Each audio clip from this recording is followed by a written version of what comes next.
turakwitabye karamenya gasani kuko duhamagaye ku neza yawe ku izina ry'Imana Data na Mwana na Mutagatifu amen. Amahoro bana b'Imana ni muhumure, Imana iradukunda igiye kutugira neza kuri uyu wa gatandatu w'icyumweru cya karindwi gisanzwe tariki ya mbere Werurwe 2025 ubwo dutangiye ukwezi bita ukwezi kwa Yosefu umugabo Bikira Mariya. Ndakwifuriza intangiriro nziza z'ukwezi kugira ngo ukwezi uzaronke imigisha y'Imana, kugira ngo ukwezi uzabone ibisubizo by'Imana, kugira ngo ukwezi uzabanemo n'Imana. Ngaha tujye guhura n'Imana hamwe n'amasomo y'uyu munsi. Isomo rya mbere niyo mu gitabo cya Mwene Siraki umutwe wa 17 umurongo wa 1 kugeza ku 15. Uhoraho yabumbye umuntu mu gitaka kandi nicyo azasubiramo. Yageneye abantu iminsi n'igihe byo kubaho kandi abaha ububasha kubiriho ku isi byose. Yabahaye imbaraga nkize abarema mu ishusho rye. Ibinyamubiri byose yabitegetse kubatinya kugira ngo bagenge inyoni n'ibisimba byo mu ishyamba. Yabahaye ururimi, amaso n'amatwi ndetse n'umutima wo gutekereza. Yabasenderejemo ubumenyi n'ubwenge, abasobanurira ikibi n'ikiza. Yashyize urumuri rwe mu mitima yabo kugira ngo abereke agaciro k'ibiremwa bye, bityo bahimbaze izina rye ritagatifu kandi bamamaze ibikorwa bye by'agatangaza. Yabahaye kandi ubumenyi abagabe n'itegeko ribeshaho. Yagiranye nabo isezerano rihoraho, abahishurira amabwiriza ye. Amaso yabo yabonye ububengerane bw'ikuzo rye, amatwi yabo yumva ijwi rye ritagereranywa. Yarababwiye ati, mujye mwirinda ubuhemu ubwo ari bwo bwose, kandi buri muntu amuha amategeko yerekeye mugenzi we. Inzira zabo zihora imbere ye, ntizigera zihisha amaso ye. Iryo ni ijambo ry'Imana. Zaburi ni 103. Impuhwe z'Uhoraho zikomerezwa abamutinya. Uko umubyeyi agirira ibambe abana be, niko Uhoraho agirira ibambe abamutinya. Koko azi neza icyo twabumbwemo, akibuka ko turi umukungugu. Iminsi y'umuntu ni nk'ibyatsi, akabumbuka nk'urabyo rwo mu murima. Umuyaga wamuhuhaho akazimira adasize akarari. Umuyaga wamuhuhaho akazimira. Naho impuhwe z'Uhoraho zikomerezwa abamutinya kuva iteka kugeza iteka ryose, n'ubutabera bwe bugahoraho ku bana no ku buzukuru b'abakomeza isezerano rye. Impuhwe z'Uhoraho zikomerezwa abamutinya. Nyagasani Yezu nabane namwe. Amagambo mu Ivanjili ntagatifu uko yanditswe na Mariko umutwe wa 10 umurongo wa 13 kugeza ku 16. Muri icyo gihe Yezu bamuzanira abana bato ngo bakoreho, maze abigishwa barabakabukira. Yezu abibonye ararakara, maze arababwira ati, nimureke abana bansange, muyabuza kuko ingoma y'Imana ari yabemeze nkabo. Ndababwira ukuri, umuntu wese utazakira ingoma y'Imana nk'umwana ntazayinjiramo bibaho. Nuko arabahobera, abasabira umugisha, abashyizeho ibiganza. Iyo ni Ivanjili ntagatifu. Bayoboke b'Imana, Yezu Kristo akuzwe. Aha tugeze ni kuri buri munsi. Buri munsi ujye havoma ibisubizo tuvanye ku Mana. Buri munsi uhure n'Imana, buri munsi wereke abandi Imana. Nyuma kumva isomo rya mbere ryo mu gitabo cya Mwene Siraki turi kuzirikana igitabo cy'ubuhanga, aho Imana tugomba kwishakashaka tugahunga ikibi. Uyu munsi turumva barata uburyo Imana irema umuntu.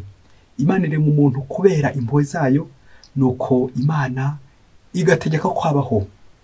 Izo mpuhwe rero nizo n'umuririmbyi wa Zaburi arata ubwo agize ati, impuhwe z'Uhoraho zikomerezwa abamutinya. Amen, amen. Ibyo byose iby'Imana ikora tujye tuzirikana ko ikora ku mpuhwe zayo. Yezu agira impuhwe nyinshi, ntiyanga abamusanga, akunda abamwegera, bakamusaba ibyo mu bakeneye byose. Tumuhabwe twese mu Karisiya. Iyo ni indirimbo itwegereza nyine za mpuhwe za Yezu. Ubwo twumvise muri ino Vanjili hagaragara impuhwe za Yezu, impuhwe agirira abana, impuhwe agirira abatoya, nuko akabasabira umugisha, agira ngo atwibutse ko umuntu wese Imana imuha agaciro. Niyo mpamvu rero tujye kuzirikana ku ngingo y'iriti agaciro k'ikiremwa muntu. Buri muntu wese mu maso y'Imana agira agaciro. Akenshi twagiye tubona mu byanditswe bitagatifu, cyane cyane Ivanjili, ukuntu Imana iha agaciro umuntu. By'akarusho noneho Imana ikunda abaciye bugufi, abanyantege nke, les marginalisés, babandi batawe inyuma ya societe. Imana bose irabatora ikabataka, ikanabatonesha kubera impuhwe zayo. Dukunze kumva cyane cyane Yezu mu ivanjiri yita ku banyantege nke, abapfakazi, abana, indembe, indushyi, abakene, abababaye, abo bose batagira kivura, bose bari kure, abo bose batagira kirengera, abo bose barenganye. Nuko Nyagasani akagenda bakusanya akabazana kugira ngo bagirire neza kubera impuhwe ze. Bibiliya ni igitabo cyongera kutwibutsa izo mpuhwe z'Imana, ko Imana irengera n'abo ngabo barenganye, ko Imana irengana n'abo ngabo bose bari kure ikabazana. Aba bari kure ntitukafate gusa nk'ishusho y'umwana. Ishusho y'umwana n'umuntu wese uvunagurika ukeneye kwakira imbabazi z'Imana innocent, nuko agatega amaboko kugira ngo umubyeyi amushyirireho ngo uyu mwana. Umwana nanone ni wa muntu nanone uri kure y'Imana ukeneye ko Imana imufata. Kenshi Yezu yagiye akoresha abanyabyaha basoresha indushyi n'abandi bose bari kure kubera icyaha. Abo bose rero nibo tugomba kugira impuhwe tukabazana. Ngizi impuhwe z'Imana zita ku banyantege nke, abaciye bugufi, ababaye, kugira ngo Imana yongere kutwereka ko iduhaye agaciro. Ese guki Imana iha umuntu agaciro, umuntu akima agaciro undi? Kuki Yezu yakira abana ariko abigishwa bakabakukira, bakabirukana, bakabahungeta, bakanabahungabanya? Twongeye tuzirikane ino vanjiri Yezu yakira abana akabaha n'umugisha. Matayo, Luka ndetse na Mariko bose bajya guhuriza kuri ino vanjiri abana basanga Yezu akabakira. Ariko Mariko we yongeraho kandi kantu, uburyo Yezu yababaye, Yezu ararakara, Yezu biramubabaza, bikaza kurangira nyine ababariye akabaha umugisha, abaramburiraho ibiganza. Ibi twibutsa agahinda Mariko afite ko kubona abana bari kubajujubya, kutakira abana. Aba bana bavuga mbere na mbere ni abana abangaba bafatika bo ku mubiri. Abana tugomba kwakira kuva yasamwa kugeza yakura imikurire yiwe yose, tugakomeza kuyikurikirana. Icyo ni cyo cyambere cy'umwana. Ariko umwana turaza kumwumva nanone kuri bwa buryo bw'umuntu udafite kirengera, wa wundi bashobora kurenganya, wa wundi utivugira, wa wundi ukeneye ubuvugizi bwawe nanjye. Kuri iri foto nawe umuntu aje guhungiraho yarakwizeho ubufasha ndetse n'umuvunyi akaba ari umuhungeta. Abana bari bahungiye kwa Yezu, none abigishwa ba Yezu wowe nanjye turimo, kuko natwe dukurikiye Nyagasani, nizo turi guhungeta Nyagasani, nizo turi guhungeta abana. Ahandi Yezu yivugira ati uwakira umwana nk'uyu nguyu ninjye aba yakiriye, kuko umwana ni ikimenyetso cy'ingoma y'ijuru. Hahandi tugomba kwicisha bugufi, tukakira abatoya, tukakira abakuru, abantu bose duhereye kuri abo ngabo bari kure, abo ngabo twahaye akato, aho ngabo batafite ubarengera. Umuyobozi ujya urengera abo ushinzwe. Nta bantu uzi barenganye kandi ufite urufunguzo rwo hari ibiryo ngo bahe ku biryo. Nta bantu uzi barenganye imanza zabo bazingoreho amazi kandi bashobora kubarengera ukaba utarabikora. Nawe uri mu bahungeta abana, uri nk'umwe mu bari abigishwa bakawukira abana. Yezu aragusaba kugira ngo nawe wakire abana, niba koko nawe uri umwigishwa we. Dusaba inema yo guha agaciro buri muntu wese, cyane cyane abaciye bugufi, abana. Mubyeyi, fata agatambaro kawe maze wumve kuri ubu buhamya. Ubuhamya buragusaba kubwumva niba ushinze urugo, uba uri kumwe n'uwo mwashakanye, kuko hari igihe byaza kugera ukaba wahahamuka cyangwa ukaba watangira kurira ugafatwa n'ikiniga, bityo muri kumwe aze kwibwiriza atangira guhanagure, kuko bishobora kuza kumera nabi. Fata agatambaro kawe rero aho uri kugira ngo uze guhanagura mugenzi wawe. Tujya kwakira ubuhamya bw'umugore, urebe nawe niba ntawo uri kurenganya ushobora kurengera ndetse no kurenganura. Umunsi umwe urugo rw'umugabo n'umugore bari babanye neza, ariko ngo bari bafite imyaka igera muri 12 nta rubyaro barabona. Cyane cyane ngo bikababaza umugore kurusha umugabo, bishoboke ko yamara y'abagabo nyine atemba ajya mu nda, wenda umugabo bikamugora kugaragaza amarangamutima y'icyo kibazo cyari kiri mu rugo rwabo. Noneho igihe kiza kugera, wa mubyeyi, wa mugore yajya kuryama akabura ibitotsi, hafi ku myaka 12 yose. Igihe kiza kugera, noneho aryamye nko mu gicuku, yajya akumva ku rugi hari abari gukomanga. Wa mugore akajya kureba, yajya kureba akababura. Undi munsi akumva bari gukomanga, yajya kureba agasanga ntabo. Nuko ngo aryamye n'ubundi uva hari abari gukomanga noneho cyane. Agiye kumva yumva amajwi ati mama yinkingurira. Nuko ajya gukingura, asanga ntawe, asanga nta muntu uriyo.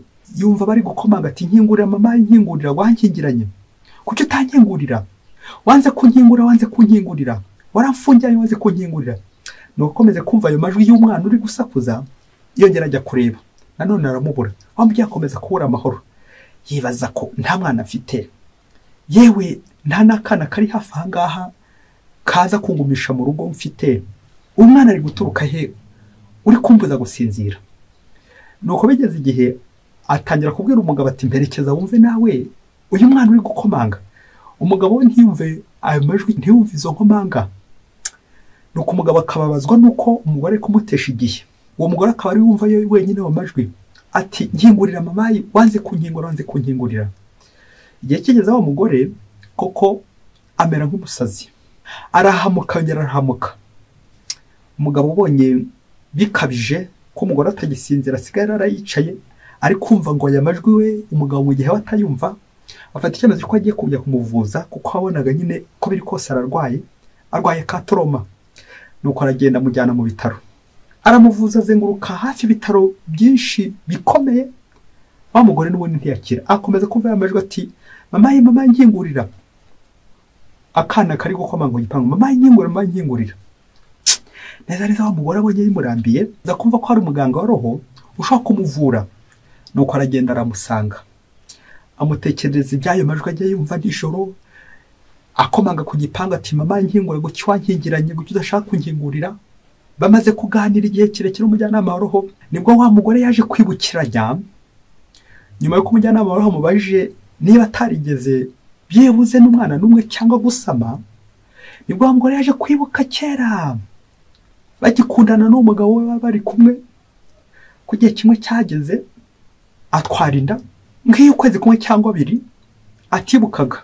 Behura nuko bari bakira abanyeshuri, bafata icyemezo cyo kugira ngo barangize amashuri ukuramo iyo nda nubwo yari nto rwose, bityo bazakora ubukwe nyuma bitonze nta kibirukansa.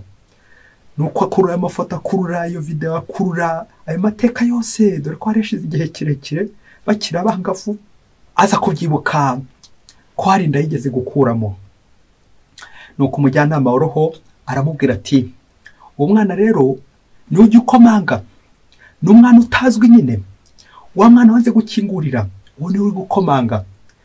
Rero icyo nagusaba, uragenda ubwira umugabo wawe ibyo byose tuganiriye, maze uwo mwana muzagende mumwita izina kuko n'umwana utazwi.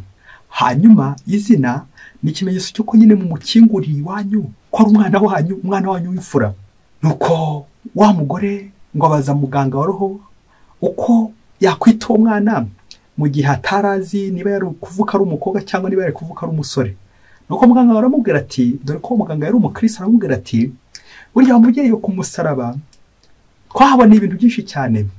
Uzisunge amazina abiri yo ku musaraba, uzisunge Yohani na Mariya.